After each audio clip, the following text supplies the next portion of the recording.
Welcome back, everyone, to the Wisdom of Laozi. Great to be back. Today we're diving headfirst into Chapter 20 of the Tao Te Ching.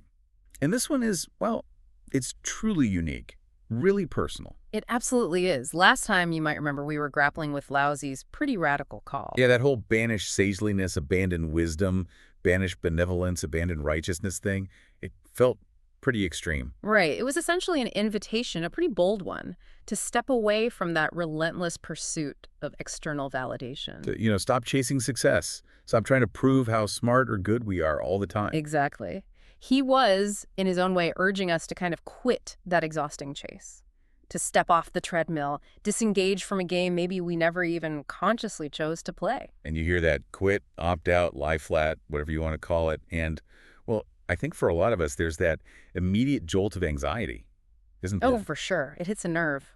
In our world, everything's so fast-paced, everyone seems terrified of being left behind. So the Yeah. idea of just stepping off, it feels almost impossible. Like you just be adrift. Yeah, you start wondering, okay, if I stop proving myself, if I stop showing how smart or how good I am, then who am I? Am I just going to end up lonely? Yeah. The outsider watching everyone else's, vibrant party from the sidelines? That fear, the fear of being left behind, the potential loneliness, it's a really powerful force, isn't it? Suffocating almost. Definitely. And this is exactly where Chapter 20 comes in and feels so incredibly relevant. It's almost spooky. Like Laozi saw this coming over 2,000 years ago. He anticipated this exact modern dilemma, this pervasive fear of isolation. So he switches gears. He does. Instead of just giving us more philosophical rules, he shifts. He offers this really powerful, kind of emotionally charged inner monologue. He basically presents himself as a living example, someone who has actually done it, let go of society's conventional standards. And he shows us what it means to live in that state of freedom from worry by abandoning conventional learning. And the way he describes it, the contrasts are so sharp. Everyone else is bright, sharp, calculating every angle. Yes, always strategizing. But Laozi, he just comes right out and says, I alone am dim and muddled. He even says, I alone am dull and dense. It's incredibly bold, almost confrontational. So that really sets up the big question for us today, doesn't it? Are these just the bitter ramblings of someone who feels like they've lost, like a loser in society's terms? Right. Or is there something else hidden here? Is there some kind of higher dimensional state of being concealed within this seeming muddle, this dullness, something really transformative that maybe we should, aspire to? That's exactly our mission for this deep dive. We want to try and unseal this loner's manifesto from millennia ago. Find something useful for today. Yeah, hopefully find some inspiration, maybe some comfort for anyone feeling caught in that modern grip of social pressure, that constant identity anxiety.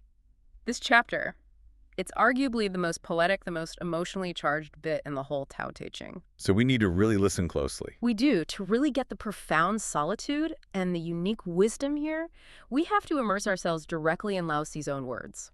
Okay, so let's quiet our minds for a moment, really lean in and listen to the original text. Let's see how Laozi paints this really moving spiritual portrait, not just for himself maybe, but for all free spirits who choose their own unconventional path. Okay, here is Chapter 20. Abandon learning and you will be without worries. Yes and yeah. What is the difference between them? Good and evil. What is the difference between them? What others fear, one must also fear. How vast and wild. It is not yet at its center. The crowd is happy and excited, as if enjoying a great feast, as if ascending a Paris in spring. I alone am still and expressionless, like a baby who has not yet learned to smile, listless, like one who has no home to go to. The crowd all has more than enough. I alone am like one who has lost something. I have the heart of a fool. The common people are bright and brilliant. I alone am dark and dim. The common people are clever and sharp. I alone am dull and dense, placid like the sea, adrift, as if without a place to stop. The crowd all has a purpose. I alone am stubborn and crude. I alone am different from the others and value feeding from the mother. Wow, it's such a rich passage. So many striking contrasts packed in there. It really is. And its brilliance, I think, is precisely in that stark differentiation he makes. Yeah. Let's try and unpack this self-portrait he paints, maybe stroke by stroke, to really get at the depth of it. Good idea. So right at the start, he echoes that theme from our last deep dive, doesn't he? Abandon conventional learning and you will be free from worry. It connects back to banish sageliness, discard wisdom. Exactly. But here it feels I don't know, more intimate, almost like it's a personal mantra he's repeating to himself, like an incantation to find strength in that really profound solitude he's describing. And he doesn't waste any time showing just how out of step he feels, right? He jumps straight into this self-questioning, Yeah, questioning the very basis of how society judges things. like a polite yes versus a sycophantic uh-huh. There's no difference. And then beauty versus ugliness. How great is the distance between them? He's really digging at how superficial our values can be.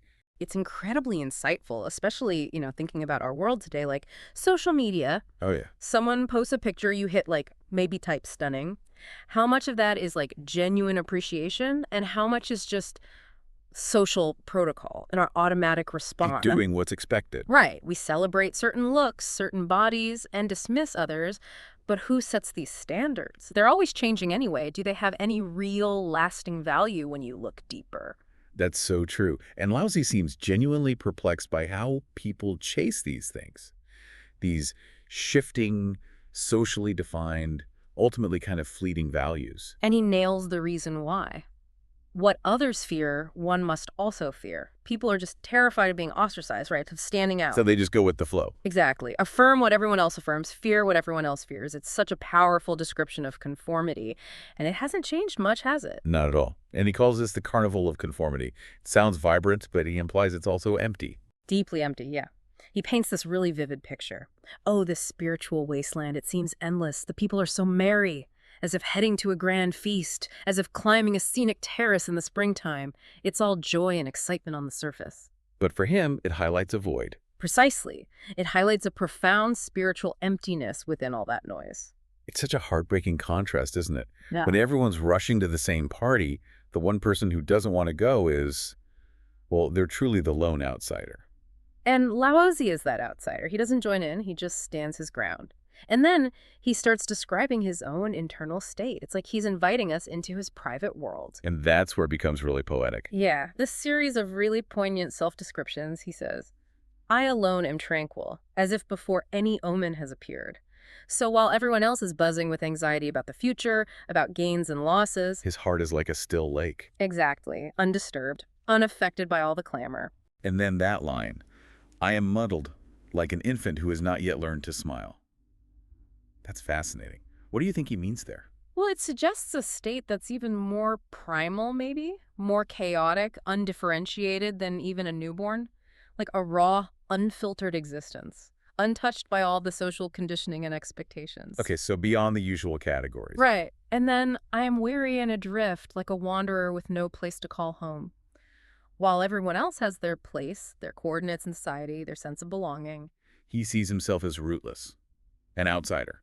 Can't find his spot on the conventional map. Yeah, a profound sense of rootlessness. But, and this is key as we'll explore, it might also be a kind of boundless freedom. And this disconnect, this being out of sync, it creates this feeling of lack in him, right, compared to the world's abundance. Yeah, that line, everyone seems to have more than enough. I alone seem to have been left behind. What a fool's heart I have. Worldly people are so bright and sharp. I alone am dim and muddled.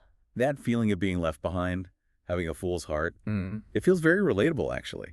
It's such a shared experience, isn't it? For so many great thinkers, artists, pioneers throughout history, when everyone's marching down the paved road. The one who wanders off looks like a fool. Exactly. To the comfortable majority, at least, they don't get that the wilderness might hold a deeper truth. But Laozi implies there's a different kind of power hidden in this dim, listless state, doesn't he? Oh, absolutely. That's the brilliance, he says. My heart, in its stillness, is vast like the ocean. In its movement, it is boundless like the wind. So it's not weakness. Not at all. It's an inner state of immense, infinite potential. It's not concrete, like owning stuff. It's formless, boundless, unending. Like the sea, like the wind, an internal universe that dwarfs the external one. A source of peace and power the crowd doesn't even know exists. And then comes a kicker. Yeah. The conclusion where he reveals the source of his uniqueness. Right. Everyone has their purpose and use. I alone am stubborn and crude. I alone am different from everyone else because I treasure being nourished by the mother. The mother, which is the Tao. Yes, the Tao itself. And maybe an analogy helps here. Okay. Think of most people like speedboats, zipping across the surface, chasing waves, fame, fortune. competing on speed, cleverness. Their world is bright, sharp, lots of light, constant stimulation. Right, very busy. But Laozi, he chooses to be like a deep-sea submarine. He gives up the surface glamour, the excitement. He dives deep into the dim, dull waters below. So he looks inactive or Yes. homeless to the speedboats. Exactly. But down there, he's connected to the boundless, profound power of the ocean itself. The Tao, the mother. He gets his sustenance directly from the whole sea. That paints a really vivid picture. Okay, so we've walked through the text. We see this self-portrait, lonely, yet somehow deeply fulfilled. And it definitely raises some big questions like, is this fool's heart real foolishness, or is it a kind of disguise? What exactly is this mother that sustains him? And this deep solitude, is it a painful price, or is it the ultimate freedom? Those are the core questions, really. We've seen the surface loneliness, the alienation. Now we need to dive much deeper into the philosophy of it. This chapter, being such a rare inner monologue from Laozi, the questions it raises just ripple outwards. Like aftershocks? Exactly. He paints so out of step. What is it, really? Is the foolish heart wisdom? Or maybe sophisticated self-interest? And the mother. What's that nourishment? And the solitude prize. Let's tackle these maybe one by one, 3 main themes. Okay, let's start with theme 1. The heart of a fool. Ultimate wisdom or refined self-interest. This feels like the most challenging bit for us today, right? That line. The crowd has more than enough. I alone seem to have lost out. I have the fool's heart. Yeah, fool is not a label we generally aspire to. Especially not now. We worship intelligence, efficiency, success. Fool is maybe the last thing you want to be called. Yet Laozi just embraces it. So what's going on with this fool's heart of the sage? Well, one major interpretation sees it as the ultimate wisdom, not, a low IQ. It's about a fundamental shift in values, a whole reorientation of perspective. How so? Okay, think of life as a race to climb a ladder. Everyone else is obsessed with the next rung, getting higher, getting more KPIs, more wealth, more status. That's the bustling crowd, constant outward striving. Okay. But then one person just decides, nah, sits at the bottom of the ladder, watches the clouds drift by. To the climbers, that person looks lazy, Well foolish, a loser. Precisely. But the profound foolishness of the cloud watcher is that they've seen the emptiness, the anxiety of the ladder race itself. And by seeing that, they've found a spiritual freedom the climbers can't even imagine. Their ignorance of the game is actually a transcendence of the game's petty cleverness. It's a return to the deeper wisdom of the Tao. So it's not about being dumb, but about seeing through the illusions of conventional success. Exactly. And Eastern scholars have picked up on this. Professor Fu Perong, for instance, brings in Plato's allegory of the cave. He says the masses are like prisoners in the cave, mistaking shadows for reality. The sage is the philosopher who escaped, saw the real sun, the Tao. When they go back. Their eyes aren't used to the dark anymore. They can't see the shadows as well as those who never left. So to the prisoners, the philosopher seems clumsy, stupid. The sage's gimness, their foolishness, comes from having seen the real light. The cave's firelight is faint and false by comparison. So their foolishness is actually proof of a higher perception. That makes a lot of sense. It's like a different kind of learning, or maybe unlearning. It reminds me of Master Han the King, the Ming Dynasty monk. Didn't he talk about the sage choosing not to use their wisdom for personal gain? Spot on. Master Han the King said the sage isn't unintelligent. His wisdom encompasses the universe, yet he chooses not to use it. He doesn't wield it like a weapon for personal advantage or manipulation. So the non-use isn't inability, it's transcendence. Exactly. It's a profound transcendence. Unlike the world's way, which is additive, always accumulating knowledge, skills. The sage's path is subtractive. Letting go of intellectual stuff, societal constructs to get back to the original pure mind.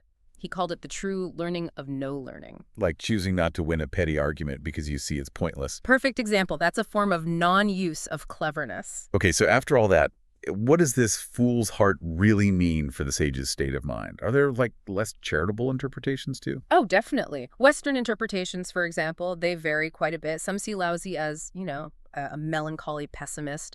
His words sound like a modern doomer, alienated and sad. Okay. Others see him as spiritually arrogant, like the self-deprecation is just a mask for pride, the classic everyone is drunk but me attitude, a subtle boast about his own clarity. But a third view, maybe more popular now, sees him as a clear-eyed player. Not depressed, not haughty, just detached. Almost playful in his description of being different. He's not sad he missed the party. He knew from the start the party was boring and superficial.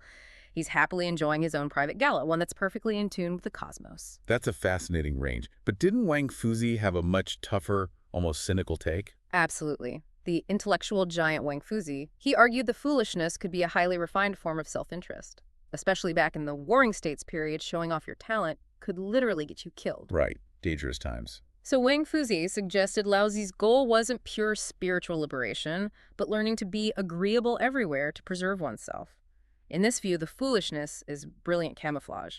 Hide in plain sight. Avoid danger. A survival strategy. Wow, that's ruthless. So, transcendence, quiet pride, or brilliant disguise. Laozi leaves it open, doesn't he? He invites you, the listener, to think about it. Is it wisdom, pride, strategy? Maybe it asks us to look for the fool within ourselves. Okay, let's shift gears. Theme 2. Nourished by the mother. This line feels absolutely central. I alone am different from others, for I value being nourished by the mother. It sets up that huge contrast again. Yeah, the masses are bustling as if enjoying a grand feast, feeding on external stuff, fame, wealth, pleasure, sensory overload, social comparison, Yeah. endless banquets. But the sage alone cherishes sustenance from this mysterious mother. Right. So the crucial question is, who is this mother? And what does it mean to be nourished by her? Pretty much all commentators throughout history agree the mother is a profound metaphor for the Tao. The ultimate source. The source of all life, the source of continuous nourishment. The sage, unlike the crowd, actively skips the public banquet and drinks directly from this fundamental, enduring source. And scholars have found many layers of meaning in this. Okay, like what layers help us understand this connection? Well, first, there's the idea of the root of life. The early commentator Wang Bi put it simply, the mother is the root of all life. He said the sage is different because his nutrition source is different. Makes sense. The masses frantically chase the blossoms on the branch tips, visible stuff, social rewards, titles, recognition, possessions. They look nice, but they're fleeting, dependent on unseen roots. While the sage Goes straight to the root, gives up the temporary beauty of the flower, maybe, but gains the deep, enduring sustenance of the whole tree. chasing blossoms versus drawing from the root. Yeah. Appearance versus source. Got it. Then there's Master Hunchen de Going again. He had this powerful, almost upside-down analogy.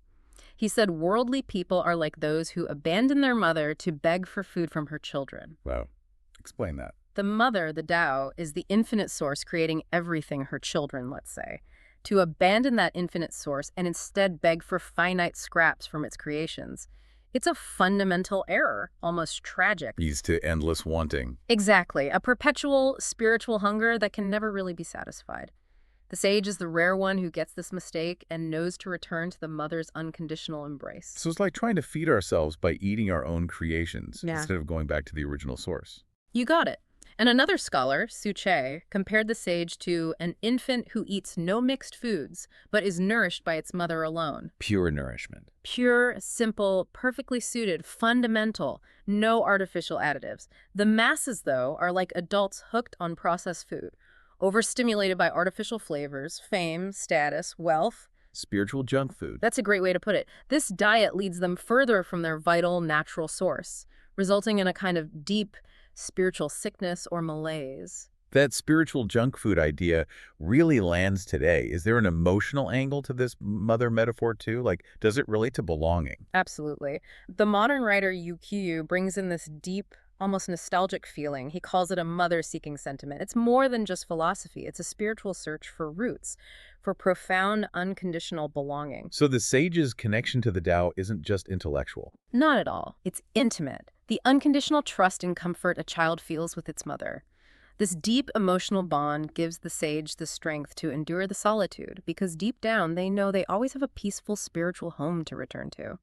Like ultimate psychological security. How do Western perspectives look at this mother idea? Does it connect with, say, psychology? It does. Jungian psychology sees the mother as the great mother archetype, a universal primordial symbol in our collective unconscious creation, nurture, abundance. So the sage's journey is inward, connecting with that deep psychic energy. Interesting. Any critiques? Yeah, feminist critiques are important here. While they acknowledge the positive, sometimes subversive yin or feminine values in a patriarchal text like the Tao Te Ching, they caution that it's often symbolic. appropriating the feminine as a metaphor for a male sage's enlightenment, while real women in that time were still marginalized. It's a reminder to keep a critical, modern lens, even while appreciating the ancient wisdom. Right. Good point. So from root of life to mother-seeking, archetype to critique, that simple phrase, nourished by the mother, really opens up a huge space for thought. It really does. But ultimately, they all point back to that fundamental question. Is our life a quest pulling us constantly outward, or is it really a journey home, back to our source? Okay, let's move to theme 3, the price of being alone. That word just echoes through the chapter. I alone am placid. I alone seem to have lost out. I alone am dim. Alone really defines the sage's self-description here. So what's the real nature of this solitude? Is it the painful price of enlightenment? Is the sage suffering, or are they profoundly free? Yeah, interpretations really vary in emotional tone. Some scholars, like Zhang Jing, read it as tragic, a lament, like the exiled poet Kuai Yuan's grief. Zhang Jing sees the sage as in a sorry state, homeless, solitude filled with bitterness at being misunderstood, ostracized. The genuine sorrow, feeling cast out. That's one strong reading, but others offer a more neutral, even elevated view. Professor Chen Guiying calls it the alienation that comes from conversing with the Tao. Okay. He quotes the Japanese scholar Fukunaga Bitsuji. Laozi's I is an I that dialogues with the Tao, not with the world. The idea is the loneliness isn't from failure or rejection, it's from a higher consciousness. If your main conversation partner is the cosmos, the infinite Tao. It's natural you drift away from the everyday crowd chatter. Exactly. Yeah. Your worlds just don't align anymore. That's a beautiful way to put it. The loneliness is a byproduct of a higher conversation, not a flaw. And Professor Liu Xiaogan adds another powerful image, the sinking ship metaphor. He suggests the sage is the only one on board who understands navigation and sees the ship's in danger. While everyone else is. Partying on deck, carefree, oblivious. The sage's solitude comes from seeing more, having a clarity others lack. Their nonconformity isn't just stubbornness, it's the detachment of someone who gets the real risks, unlike the blind crowd. This feeling of being an outsider, maybe even like a homeless dog. It wasn't just Laozi, right? Confucius had moments like that too. He certainly did. Sima Qian, the historian, tells this great story. Confucius was lost in the state of Zheng. A local described him to a disciple. He looks like a sage, but his dejected appearance is like that of a homeless dog. Ouch. What did Confucius say? When the disciple told him, Confucius didn't get mad. He apparently smiled cheerfully and said, "The description of my appearance is not important. But to say I'm like a homeless dog, how true, how true." How true. That's amazing. No self-pity at all. It really is something. Laozi is weary as if I have no home, and Confucius's homeless dog, they echo each other. Both felt like misunderstood outsiders. But Confucius's cheerful smile adds something vital. What's that? No bitterness, just profound self-awareness, graceful humor. It suggests the sage's loneliness isn't fundamentally painful. When you truly see the Tao, truly accept yourself, you're freed from the world's judgments. You can even find peace, maybe even freedom, in your own dejected appearance. So grieving sufferer, solitary philosopher, sober helmsman, self-mocking wanderer, maybe they're all facets of the sage's inner life. I think that's a great way to see it, not mutually exclusive. True enlightenment might be the ability to roam freely between those states, feel the sting of loneliness sometimes, sure, but also enjoy quiet communion with the Tao and view the world's drama with clarity and a touch of humor. Okay, we've gone from Plato's cave to Confucius laughing at himself. But how does this idea, I value being nourished by the mother, actually look in real life? Let's get concrete with a couple of stories. Good idea. Stories can really bring this to life. Our first story takes us way back, almost 2,000 years. Ancient China, a time of conflict, ambition. For young scholars like our two main characters, Elias and Julian, the path to success looked pretty clear. Yeah, study the classics, find a powerful patron, get a government job, bring honor to your family. That was the game. And on this path were these two friends, Elias and Julian, studied together, shared everything, even the straw mat they sat on. But even then, an invisible gap was forming. Julian was always looking outward, stirred by the world's noise, yearning for recognition, a spot on the grand stage. Well, Elias, he was different. A world unto himself. His indifference to fame, to fortune seemed naive, foolish even. Like when his poor father died, neighbors collected money for the funeral. Elias took only what he needed for a simple service, returned the rest. People must have thought he was crazy. They whispered he was an oddity, didn't understand how the world worked, how to grab opportunities, but that was Elias. While everyone else scrambled, he was quietly tending his own soul. And this difference came to a head. It did, in two small moments that revealed everything. One day they're gardening. Elias's hoe hits something. A gold nugget. Wow. Julian's eyes go wide. He grabs it, holds it. You can see the conflict on his face, greed, desire, then maybe reluctance before he tosses it aside. Elias didn't even pause, kept hoeing like it was just a rock, totally indifferent. Amazing. And the second moment. They're reading. A high officious procession goes by, chariots, banners, the whole show. Julian drops his scroll, rushes to watch, face full of envy, longing. Elias, perfectly still, eyes fixed on his text. He didn't even look up. Nope.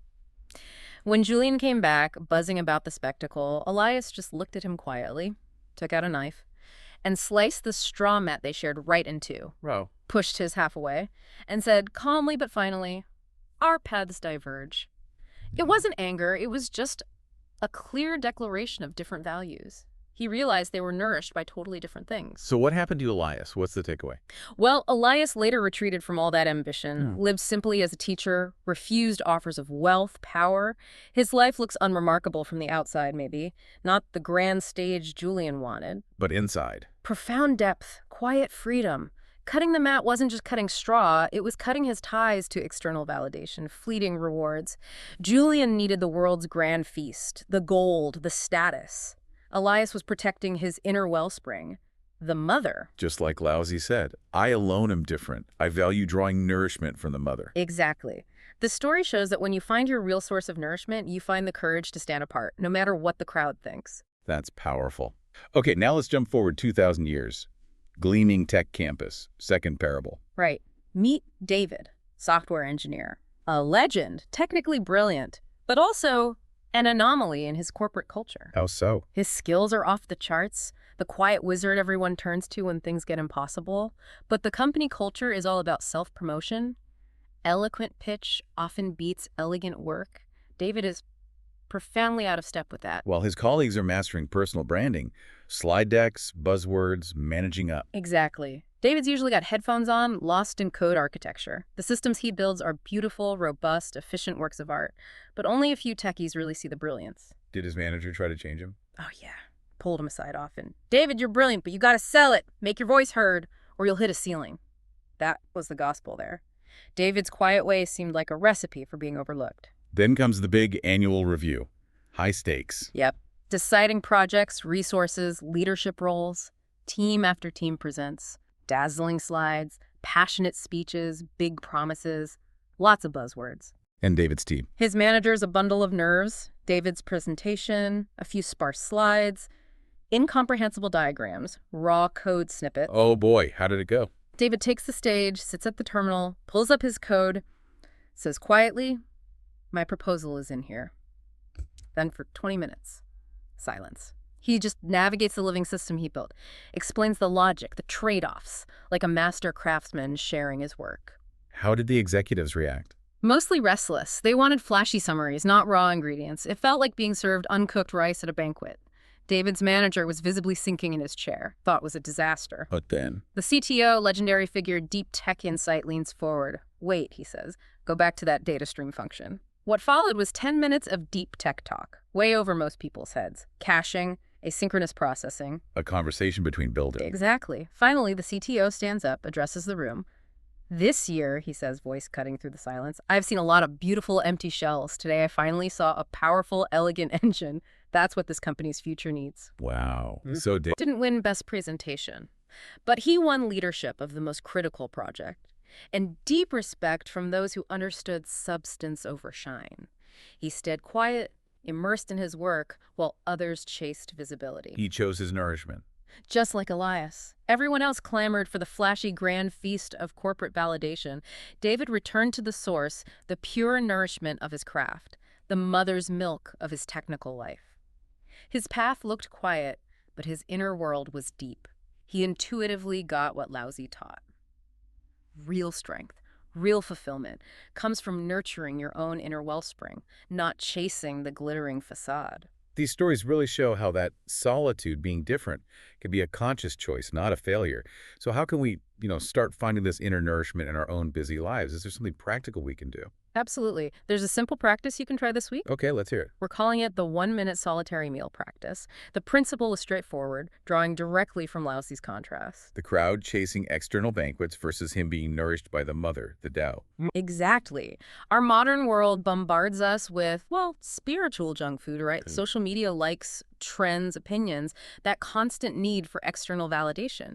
We're conditioned to look outside to fill an inner void. So this practice is about rejecting that. Briefly, but intentionally.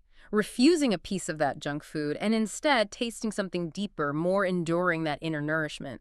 It's a reminder that stability and peace come from connecting with our own source. Okay, how do we do it? It's really simple. Whenever you feel that vague emptiness or anxiety and you notice your hand automatically reaching for your phone, pause. Try this. Step 1.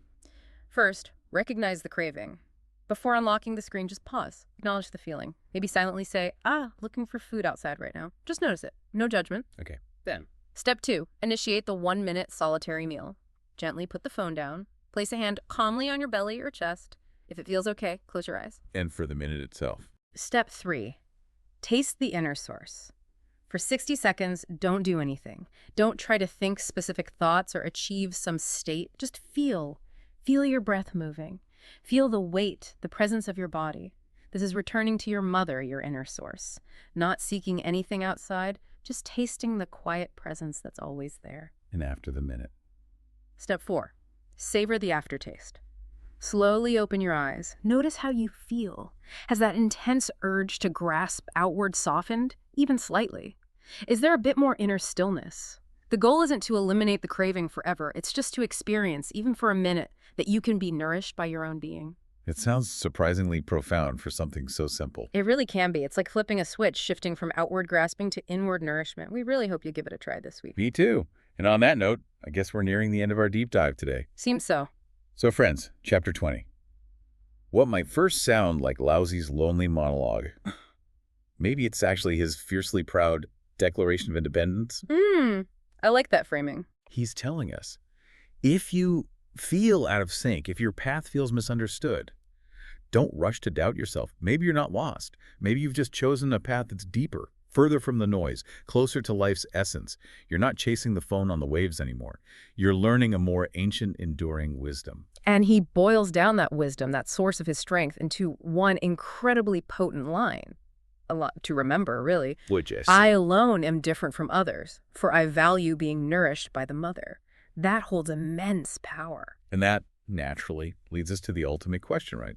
If the sage's unique power comes from this mother, well, what does this mother, this Tao, actually look like? Yes. And for that, we turn to our next deep dive, chapter 21. Laozi finally takes us right up to confront the fundamental, utterly elusive nature of the universe itself. But you're saying, be warned. Yeah, be warned. His description, it can confuse, maybe even challenge a modern mind used to logic and tangible proof. He says the Tao is elusive and vague. The harder you try to see it, the blurrier it gets. The more you try to grasp it, the more it slips away. Like mist. But then comes the paradox. The supreme paradox only Laozi could state. Hidden within that elusive vagueness, he says, is the actual design blueprint of the entire cosmos. And deep within that obscure chaos lies the most unfailing truth. Okay, wait. How can that be? How can something be nothingness and everything? How can non-existence give birth to our tangible world? And how are we supposed to find absolute reality inside chaotic vagueness? Exactly. Those are the questions. Next time, let's follow Laozi on this ultimate intellectual adventure.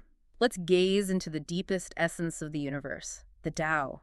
Elusive yet real, empty yet all-encompassing. It sounds like a mind bender. I'm looking forward to it. Join us next time for that deep dive.